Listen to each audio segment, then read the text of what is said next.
Hello दोस्तों, मैं अजय कुमार स्वागत करता हूं एक बार फिर से आपका अपने यूट्यूब चैनल पर। दोस्तों, आज हम पढ़ने जा रहे हैं चंद्रमा और ग्रहण के बारे में।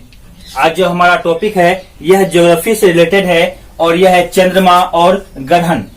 आज चंद्रमा के संबंध में जो भी महत्वपूर्ण बातें हैं वह हम जानने का प्रयास करेंगे। साथ ही साथ जो ग्रहण है, सूर्य ग्रहण, चंद्र ग्रहण किस प्रकार से लगते हैं और उनकी क्या खास बातें हैं वो भी जानने का हम प्रयास करेंगे। इससे पहले वाली वीडियो में हमने ब्रह्मांड और सौर मंडल के बारे में जान लिया है। तो ब्रह्मांड और सौर मंडल के बाद जो ये हमारा वर्ल्ड ज्योग्राफी से तीसरा चैप्टर है, तीसरा वीडियो बनने जा रहा है आज, और इसमें हम चंद्रमा और ग्रहण के बारे में सीखेंगे। तो शुरू करते हैं आज का हम अपना वीडियो। दोस्तों, सबसे पहले जो हम बात करते हैं वह चंद्रमा की कुछ खास बातों के बारे में जान लेते हैं जो अक्सर एग्जाम में पूछे जाते हैं। सबसे पहले चंद्रमा जो है यह पृथ्वी का उपग्रह है।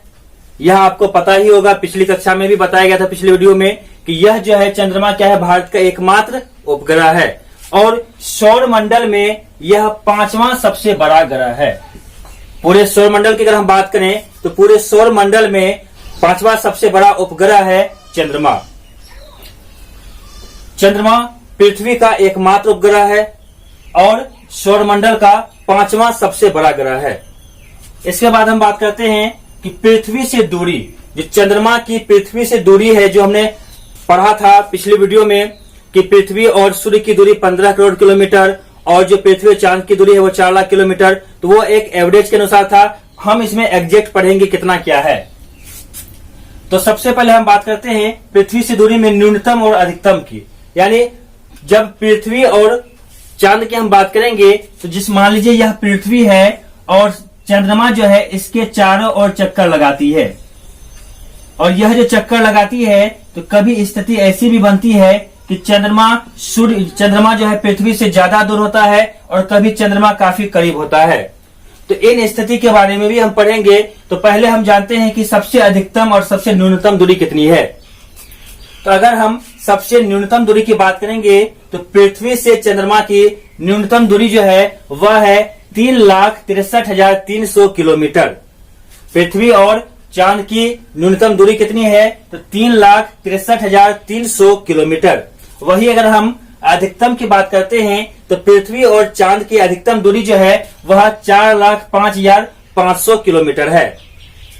लेकिन अगर हम एवरेज की बात करें, एक औसत दूरी की हम बात करते हैं तो औसत दूरी जो है यह 3,84,400 किलोमीटर है। तो यह आपको याद रखना है पृथ्वी और चांद की दूरी के लिए कि अगर न्यूनतम पूछा जाए तो 3,63,300 किलोमीटर, अगर अधिकतम पूछा जाए तो 4,05,500 किलोमीटर, और अगर पृथ्वी और चांद की औसत दूरी पूछा जाए तो 3,84,400 किलोमीटर होती है। एग्जाम में 4 लाख किलोमीटर भी लिया जाता है एग्जाम, अगर आप औसत पूछा जाए तो। अब बात करते हैं जो चंद्रमा का व्यास है। चंद्रमा का जो व्यास है यह 3475 किलोमीटर है।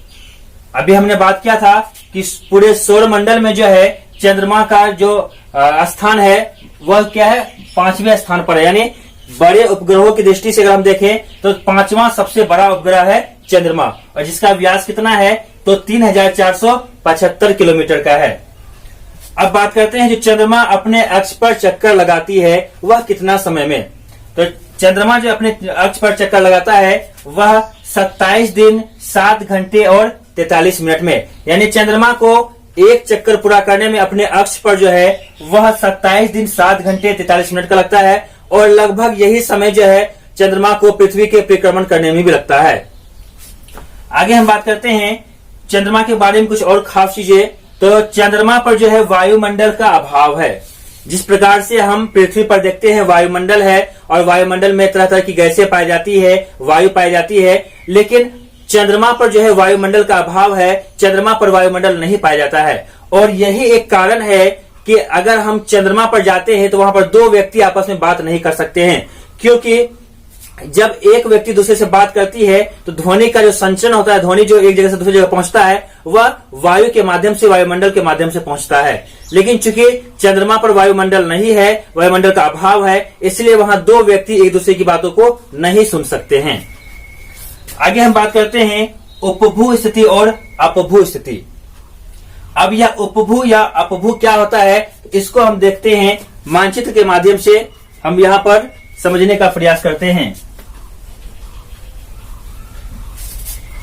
जिस प्रकार से हम मानते हैं कि यह हमारी पृथ्वी है, तो पृथ्वी का चक्कर चंद्रमा लगाती है। क्योंकि जो भी उपग्रह होते हैं वो ग्रहों का चक्कर लगाते हैं, तो जो हमारा उपग्रह है चंद्रमा, यह पृथ्वी का चक्कर लगाती है। तो पृथ्वी के चक्कर लगाने समय में आपको यह ध्यान देना होगा कि चंद्रमा अपने अक्ष पर भी घूमता है और परिक्रमण भी करता है। जिस प्रकार से कि पृथ्वी अपने अक्ष पर भी घूमती है और परिक्रमण भी करती है, उसी प्रकार चंद्रमा अपने अक्ष पर घूमते हुए जो है यह परिक्रमा पूरा करती है। इस प्रकार से अपने अक्ष पर घूमते हुए जो है यह पृथ्वी का परिक्रमा करता है और अपने अक्ष पर भी घूमता है। स्थिति क्या होती है, तो कभी जो है पृथ्वी के बहुत करीब होती है और कभी पृथ्वी से काफी दूर होती है।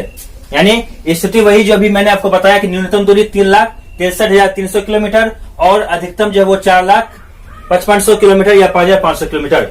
तो यह क्या है कि जब चंद्रमा पृथ्वी का चक्कर लगाती है तो कुछ ऐसे समय में चंद्रमा जो है पृथ्वी के काफी करीब आते हैं। यहाँ चंद्रमा पृथ्वी के काफी करीब आते हैं और कभी कभी चंद्रमा पृथ्वी के काफी दूर रहते हैं। तो जब पृथ्वी से चंद्रमा काफी करीब होते हैं, इस स्थिति को हम कहते हैं उपभू स्थिति। इस स्थिति को हम कहते हैं उपभू स्थिति। और अगर चंद्रमा पृथ्वी से काफी दूर रहती है, यानी सबसे अधिक दूर जब होती है, उस स्थिति को कहते हैं हम अपभू स्थिति। इस उपभू स्थिति में जो है चांद बहुत पृथ्वी के करीब होती है, जिसके कारण जो चांद हमें बड़ा दिखाई देता है और उसमें रोशनी भी हमें ज्यादा देखने को मिलती है। और लगभग 12% बड़ा तथा 30% ज्यादा रोशनी हमें देखने को मिलती है सामान्यतः। और अगर हम बात करें जो पृथ्वी से हम चांद को देखते हैं, तो चांद का मात्र हम 59% भाग ही देख पाते हैं। हम पूरे चांद को नहीं देख सकते हैं क्योंकि उनका एक ही साइड हमारी तरफ होता है। इसलिए पृथ्वी से चांद को जो है एक स्थान से जो है मात्र 59% ही देखा जा सकता है। तो उसी प्रकार से चंद्रमा जब पृथ्वी के काफी करीब होती है, जिस स्थिति को हम उपभू स्थिति कहते हैं, उस स्थिति में चांद हमें अपेक्षाकृत 59% से ज्यादा दिखाई देता है, यानी 12% ज्यादा दिखाई देता है, कुछ बड़ा दिखाई देता है। और रोशनी भी 30% ज्यादा हमें देखने को मिलती है। लेकिन अगर हम बात करें कि जब अपभू स्थिति होती है, इस स्थिति को हम कहते हैं उपभू। जब करीब हो और जब दूर होगा इसे कहते हैं अपभू। जब यह अपभू स्थिति होगी, यानी जब दूर होगी पृथ्वी से चंद्रमा, तो यहाँ पर क्या होगा, तो सूर्य का जो चंद्रमा की जो रोशनी है वह कुछ कम दिखेगी और इनका जो साइज है, चंद्रमा का जो साइज है आकार, वह भी अपेक्षाकृत छोटा होगा, यानी 59% से छोटा होगा और लगभग 20% हमें छोटा दिखाई देता है। तो यह उपभू और अपभू की स्थिति है। और जब उपभू की स्थिति होती है तो ज्वार जो बनते हैं यह तीव्र गति से बनते हैं, यानी ज्यादा बलदायी होती है। और अपभू स्थिति में ज्वार कम बलदायी होती है। हम ज्वार भाटा चैप्टर में इसके बाद पढ़ेंगे कि किस प्रकार से ज्वार भाटा आती है और उपभू अपभू स्थिति क्या होती है, उसमें ज्वार भाटा में उनका क्या काम होता है वो हम देखेंगे। तो ये उपभू और अपभू स्थिति हो गई कि जब पृथ्वी से चंद्रमा करीब होगी, सबसे ज्यादा करीब होगी, तो उस स्थिति को हम उपभू कहते हैं। और जब सबसे अधिक दूर होगी तो उसे हम अपभू कहते हैं। उपभू स्थिति में चांद हमें ज्यादा बड़ा दिखाई देगा और चमकदार दिखाई देगा, और अपभू स्थिति में कम चमकदार और छोटा दिखाई देगा। तो यह उपभू और अपभू स्थिति हो गई। इसके बाद हम बात करते हैं सुपर मून की। सुपर मून में जो है, अगर पूर्णिमा के दिन, दो प्रकार के दिन को हम जानते हैं, पूर्णिमा, अमावस्या, जिसमें कि ग्रहण वगैरह का बात होती है, जो आगे हम पढ़ेंगे। तो पूर्णिमा के दिन जो है, जब चंद्रमा की स्थिति उपभू स्थिति में हो, यानी पृथ्वी के काफी करीब हो, दिन पूर्णिमा का हो और चांद पृथ्वी के करीब हो, उपभू की स्थिति में हो, तो इस स्थिति को हम सुपर मून की स्थिति कहते हैं। यहाँ पर क्या होता है, सुपर मून में तो चंद्रमा हमें ज्यादा चमकदार दिखाई देता है और बड़े आकार का दिखाई देता है। और यह स्थिति कब बनती है, जब सुपर मून होता है, यानी इसी से जब पूर्णिमा का समय हो और उपभू स्थिति में चांद हो, यानी पृथ्वी के करीब हो, तो इस स्थिति में जो है सुपर मून का निर्माण होता है। और इस सुपर मून में क्या होता है, तो चंद्रमा सामान्य से ज्यादा बड़ा दिखाई देता है और ज्यादा चमक वाला दिखाई देता है। आगे बात करते हैं हम ब्लड मून की। ब्लड मून क्या होता है, तो जब चंद्र ग्रहण लगता है, यानी चंद्र ग्रहण के समय जब चांद और सूर्य के बीच में पृथ्वी आ जाती है और चांद पर प्रकाश नहीं पहुंच पाता है, क्योंकि जो भी ग्रह और उपग्रह होते हैं उनका अपना प्रकाश नहीं होता है, वह तारे के प्रकाश के माध्यम से चमकते हैं। तो उसी प्रकार चंद्रमा जो है, चमकते जो है वो सूर्य के प्रकाश से। तो जब चंद्रमा और सूर्य के बीच में पृथ्वी आ जाती है और रोशनी चंद्रमा तक नहीं पहुंच पाती है, वहां पर अंधेरा हो जाता है, उस स्थिति को हम ब्लड मून कहते हैं। और उस समय चंद्रमा जो है वह लाल रंग की दिखाई देती है, और इसी लाल रंग के कारण जो है इसे हम ब्लड मून की स्थिति कहते हैं। यानी ब्लड मून की स्थिति कब बनती है? तो चंद्रग्रहण के समय बनती है, जब पूर्ण रूप से चंद्रग्रहण हो तो बनती है। आगे हम बात करते हैं ब्लू मून की। ब्लू मून क्या होता है, तो इसको समझने के लिए हम देखेंगे यहां पर, अगर हम बात करें तो एक महीने में एक अमावस्या और एक पूर्णिमा होता है। एक पूर्णिमा और एक अमावस्या होता है एक महीने में। लेकिन कभी कभी क्या होता है कि एक ही महीने में दो पूर्णिमा आ जाती है। यह क्यों होता है, तो वह हम देखते हैं। एक जो चंद्र मास होता है, चंद्र मास पूरा करने में इसका जो समय होता है वह 29.5 दिन का होता है। यानी 29.5 दिन यहाँ पे दिया गया है। 29.5 दिन जो है यह एक चंद्रमा होता है। और अगर हम 29.5 दिन को हम गुना करते हैं 12 से, यानी एक वर्ष से, तो यहाँ 354 दिन होते हैं। जबकि हमारे एक वर्ष में जो है 365 दिन और 6 घंटे होते हैं। तो चूंकि यह 11 दिन का अंतर होता है, और इस अंतर को पूरा करने में जो है लगभग 2.7154 वर्ष में जो है ऐसी स्थिति बनती है कि एक महीने में दो पूर्णिमा आ जाती है।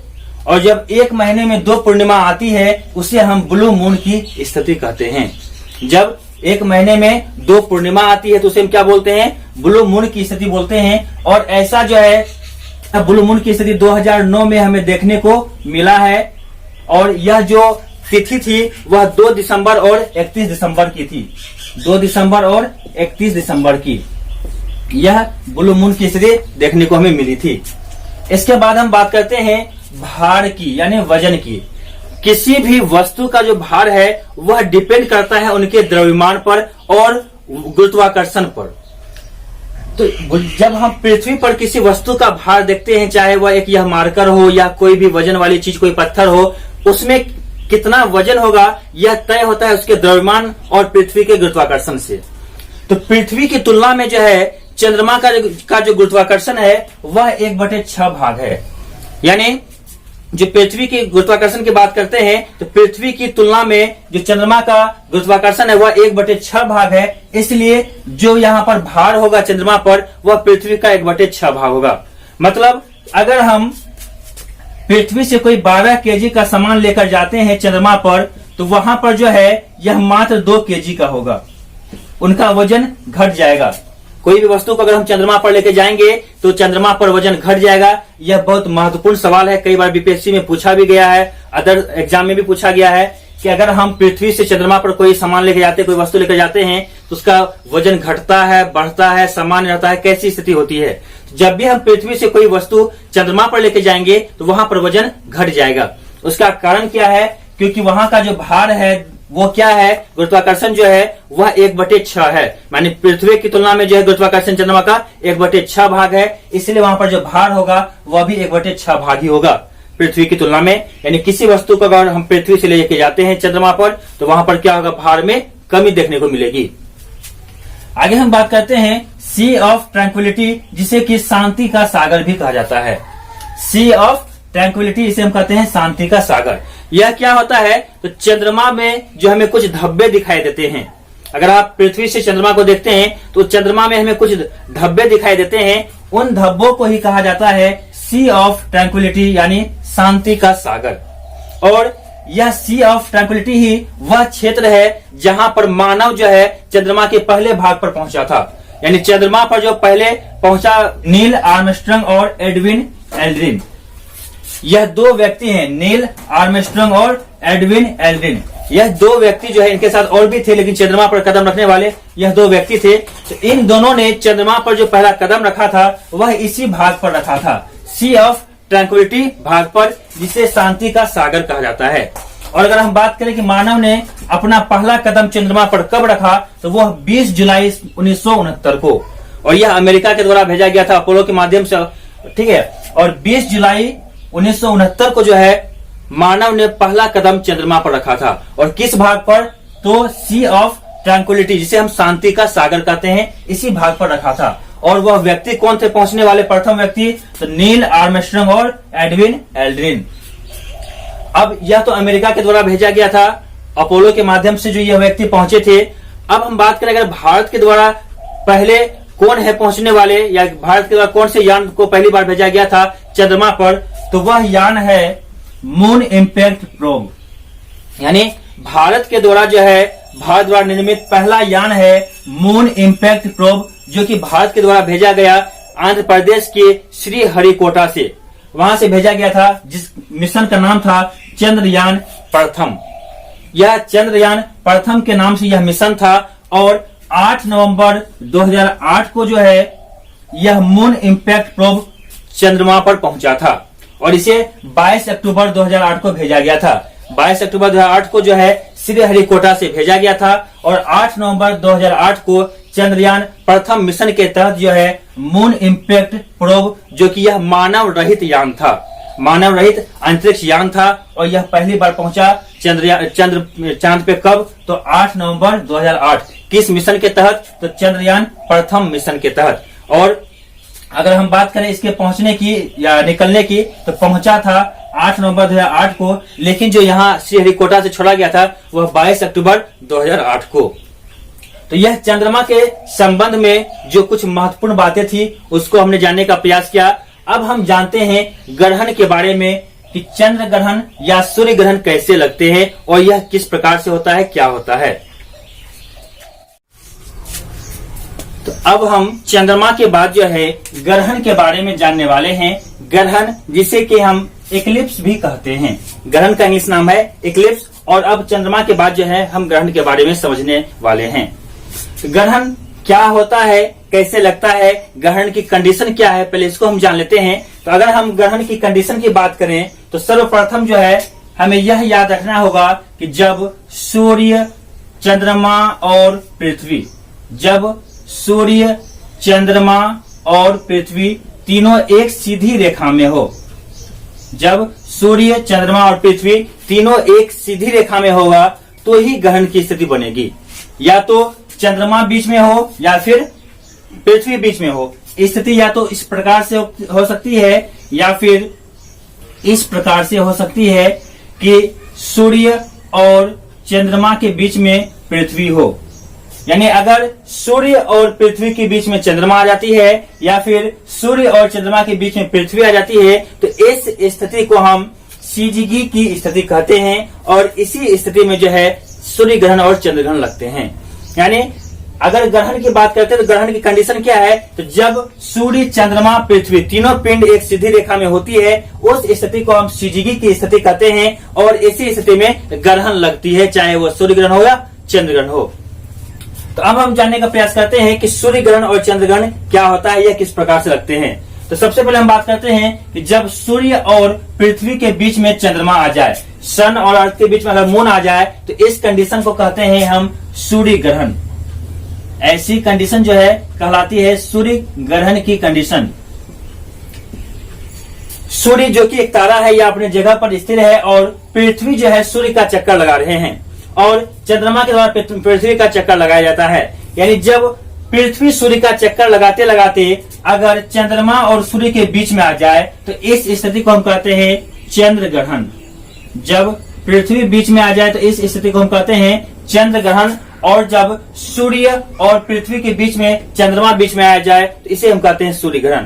तो सूर्य ग्रहण और चंद्र ग्रहण में होता क्या है तो वो हम देखते हैं। तो सबसे पहले हम सूर्य ग्रहण को समझने का प्रयास करते हैं। अगर सूर्य की रोशनी पृथ्वी की ओर जाना चाहे, यहाँ पर चंद्रमा के बीच में होने के कारण जो है यह रोशनी पृथ्वी के कुछ भागों पर नहीं पहुंच पाती है, जिसके कारण यहाँ कुछ भागों पर निवास कर रहे मानव अगर सूर्य की ओर देखना चाहेंगे तो उन्हें सूर्य का कुछ भाग दिखाई नहीं देगा। यहाँ पर छाया हो जाने के कारण जो है मनुष्य जो है, मानव जो है वह यहाँ से सूर्य का कुछ भाग नहीं देख पाएंगे। और इसी स्थिति को हम कहते हैं सूर्य ग्रहण की स्थिति। यानी जब सूर्य की रोशनी पृथ्वी की तरफ जाना चाहती है लेकिन चंद्रमा के बीच में आ जाने के कारण वह रोशनी पृथ्वी पर नहीं पहुंच पाती है तो पृथ्वी के कुछ भाग पर अंधेरा हो जाता है और इस भाग से जो भी सूर्य को देखना चाहेगा उसे सूर्य का कुछ भाग दिखाई नहीं देगा इस छाया के कारण। तो इस स्थिति में जो स्थिति बनती है उसी को हम कहते हैं सूर्य ग्रहण। और यह सूर्य ग्रहण की जो स्थिति बनेगी यह जब भी होगी तो अमावस्या के दिन, यानी हमेशा अमावस्या में ही सूर्य ग्रहण होगा और हमेशा पूर्णिमा में ही चंद्र ग्रहण होगा। सूर्य ग्रहण अमावस्या में और चंद्र ग्रहण पूर्णिमा में। अब सूर्य ग्रहण जब अमावस्या के दिन लगती है तो इसमें एक स्थान से हम 7 मिनट 40 सेकेंड तक ही सूर्य ग्रहण को देख सकते हैं। यानी अगर एक स्थान से हम सूर्य ग्रहण को देखना चाहेंगे तो वह अधिक से अधिक हम 7 मिनट 40 सेकेंड तक देख सकते हैं। तो यह सूर्य ग्रहण की कुछ स्थिति है कि अगर पृथ्वी सूर्य की परिक्रमा करते करते और चंद्रमा पृथ्वी की परिक्रमा करते करते, तो अगर इस परिक्रमा के दौरान चंद्रमा पृथ्वी और सूर्य के बीच में आ जाती है तो सूर्य ग्रहण की स्थिति बनती है। अब बात करते हैं हम चंद्र ग्रहण की। चंद्र ग्रहण जब भी लगेगी वह दिन पूर्णिमा का होगा, यानी पूर्णिमा में ही चंद्र ग्रहण की स्थिति होगी। और चंद्र ग्रहण कैसे लगता है तो जब सूर्य और चंद्रमा के बीच में पृथ्वी आ जाए। क्योंकि पृथ्वी सूर्य की परिक्रमा करती है और परिक्रमा करते करते अगर सूर्य और चंद्रमा के बीच में आ जाती है तो इस स्थिति को हम चंद्र ग्रहण की स्थिति कहते हैं। जब सूर्य से रोशनी चंद्रमा की ओर जाना चाहेगी तो पृथ्वी बीच में होने के कारण यह रोशनी चंद्रमा पर नहीं पहुंच पाएगी और यहाँ चंद्रमा पर छाया बन जाएगी। तो इस स्थिति को हम चंद्र ग्रहण की स्थिति कहेंगे। और यह कब लगेगी तो पूर्णिमा में, और एक स्थान से हम 1 घंटा और 40 मिनट तक ही अधिक से अधिक चंद्र ग्रहण देख सकते हैं। जिस प्रकार से सूर्य ग्रहण को एक स्थान से 7 मिनट 40 सेकंड तक ही देखा जा सकता है, उसी प्रकार से पूर्णिमा के दिन जो हम चंद्र ग्रहण को देखेंगे वह एक स्थान से 1 घंटा 40 मिनट तक ही देख सकते हैं। तो यह कुछ सूर्य ग्रहण और चंद्र ग्रहण के बारे में कुछ खास बातें हो गई। इसके बाद और कुछ महत्वपूर्ण बातों को हम जानते हैं जो एग्जाम में पूछे जाते हैं। अब हम जानते हैं पूर्ण सूर्य ग्रहण के बारे में कि पूर्ण सूर्य ग्रहण क्या होता है। कभी कभी स्थिति होती है कि सूर्य पे जब ग्रहण लगे, जब सूर्य पर ग्रहण लगता है तो 2 स्थिति में लगती है, एक पूर्ण सूर्य ग्रहण, एक आंशिक सूर्य ग्रहण। तो पूर्ण सूर्य ग्रहण में क्या होता है कि जो केंद्र का भाग यानी बीच का भाग होता है इसमें ग्रहण की स्थिति होती है, यह पृथ्वी से नहीं देखा जा सकता है। यह ग्रहण की स्थिति होगी और बीच का जो भाग है वह पृथ्वी से नहीं देखा जा सकता है, सिर्फ बाहरी किनारे को ही देखा जा सकता है। और यह बाहरी किनारा जो होता है यह काफी चमकदार होता है। इस समय इस स्थिति में क्या होता है, यह बाहरी भाग काफी चमकदार होता है और यह जो परत है इसी परत को हम किरीट अथवा कोरोना परत कहते हैं, जो कि हम लोगों ने सौर मंडल में पढ़ा था। यही जो परत है इस परत को सूर्य का तीसरा परत यानी कोरोना या किरीट के नाम से जाना जाता है। और यह परत आपको बताया गया था सौर मंडल के चैप्टर में, यह परत हमेशा सिर्फ सूर्य ग्रहण के समय ही देखा जा सकता है। और इस स्थिति में जो सूर्य ग्रहण का स्थिति होता है बीच का भाग नहीं दिखता है, सिर्फ बाहरी भाग ही दिखता है। और यह बाहरी भाग यह कोरोना परत है जो काफी चमकदार हो जाती है, इसमें काफी ज्यादा लाइट हो जाती है। और इस स्थिति को हम कहते हैं डायमंड रिंग की स्थिति। इसे डायमंड रिंग की स्थिति कहा जाता है या हीरे की अंगूठी के समान भी कहा जाता है। इस समय जो सूर्य देखने में लगता है वह डायमंड रिंग के समान चमकती हुई हीरे की अंगूठी के समान, इसलिए इसे हम डायमंड रिंग की स्थिति भी कहते हैं। और अगर इस समय में सूर्य से जो प्रकाश निकलती है इस तीसरी परत यानी कोरोना से, अगर इसे नग्न आंखों से देखा जाए तो वो हमारी आंखों को नुकसान भी पहुंचा सकती है। इसलिए कहा जाता है कि सूर्य ग्रहण के समय में हमें सूर्य को नहीं देखना चाहिए। तो यह सूर्य ग्रहण और चंद्र ग्रहण से कुछ महत्वपूर्ण बातें हो गई। अब इसका अगर आप स्क्रीनशॉट लेना चाहें तो स्क्रीनशॉट ले सकते हैं।